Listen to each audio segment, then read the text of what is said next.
It's unfinished business from the psychedelic 60s. A promising field of scientific research that was shut down with the US war on drugs and is now coming back to life. In the past sort of probably 10, 15, maybe 20 years, new interest in psychedelics has emerged.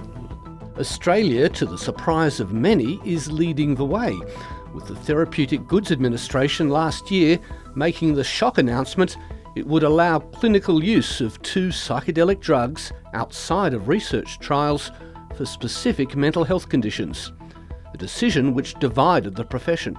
We were absolutely delightfully surprised, make no mistake, because we do see the potential of these medicines. I thought it was premature, and it really concerned me about the safety. In the 12 months after this historic decision, the psychedelic floodgates didn't open. In fact, there's been barely a trickle, to the frustration of many. People just desperate, saying, oh, it's legal now, sign me up, where can I get it? There's a definite risk of patients having, significantly elevated expectations. Watching this debate with keen interest is Tamara, who has struggled with depression for 30 years. I guess I sort of at the point where I feel like I would try anything. Tamara started reading more about psilocybin, the active ingredient in magic mushrooms, which she thought, combined with intensive therapy, may help. I was hoping that it might shift something. And certainly from some reports that you read, it does have dramatic effect for some people. The scientific evidence for this from numerous research trials is promising, but with some important qualifications. In the correct cohort, psilocybin has been proven to be effective and safe. I think about a third seem to have some very positive effects, a third nothing really, and then a third actually do have some quite negative long-term consequences from the so-called bad trip. The other drug with even more promising research results is MDMA, or ecstasy, that can be used to treat post-traumatic stress disorder, again with intensive therapy. It's a drug that very selectively switches off the fear pathways in the brain. And for a brief moment, you can actually create that moment of clarity, except in the case of MDMA, you get about 4 to 5 hours of that clarity.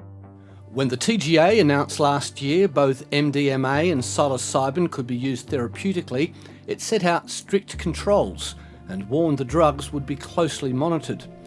Following the announcement, 730 can only find evidence of 2 doses being administered under these conditions. It is a very complicated process. There are a very small number of approved prescribers. Even over time, I doubt we're going to have hundreds and hundreds of approved prescribers. Dr. Ted Cassidy is the first psychiatrist in Australia to administer a therapeutic dose of MDMA as part of a treatment which is still ongoing. It took him months to organise, and the Sydney doctor said he had to travel to Melbourne for the procedure because of restrictive New South Wales health regulations. From a cost and manpower and being able to get it to treat lots of people, it's probably not such a good thing. But I think at this particular stage in the cycle, it's probably where we need to be at. The Royal College of Psychiatrists has effectively been forced to issue psychedelic therapy guidelines. It was originally opposed to opening the door to therapeutic psychedelics. How that decision was made was, not obvious to us, and we just have to work with the situation that we find ourselves in. Psychedelic-assisted psychotherapy is currently being trialled worldwide. But the college remains concerned about some of the lobbying and the lead up to the TGA's decision. And certainly some of the marketing, what we see on the web, on YouTube videos, TikTok videos, is suggestions that these are treatments or substances that everybody should use, that should be part of every, all psychiatrists should be prescribing. And there's absolutely not, by any means, the evidence that that is the situation. These concerns about overhyping is even shared by a group which welcomed the opening up of psychedelic-assisted treatments. A lot of people who feel that this is the answer for them, it probably isn't. But for a lot of people, this can be a very powerful tool. Researchers are still trying to work out how to best use this tool, with several psilocybin clinical trials rolling out across Australia this year. We really need to seriously establish safety.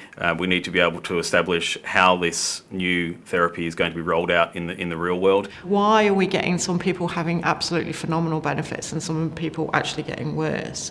I'm really looking at what we refer to as predictors. What is a predictor of success? Yeah, it was certainly an interesting experience with them both.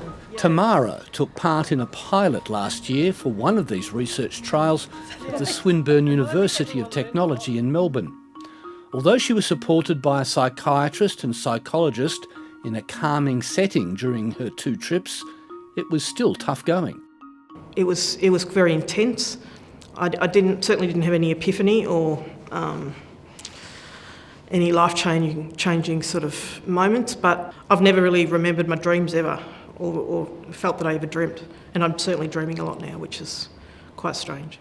And looking back now, are you glad you went through all that? Yes. Would I do it again? I don't know. This is not a simple case of taking a pill to cure an ill. Psychedelics are but one part of a broader therapy. Psychiatrists are moving slowly and cautiously to work out if and how this can work in practice. The main concern here was not about how to get the medicine to as many people as possible, but it was really about how to get the medicine safely rolled out. You think it's fair to say we've managed to avoid the pitfalls of the hype? I don't think we know that yet. I think it's too early to say.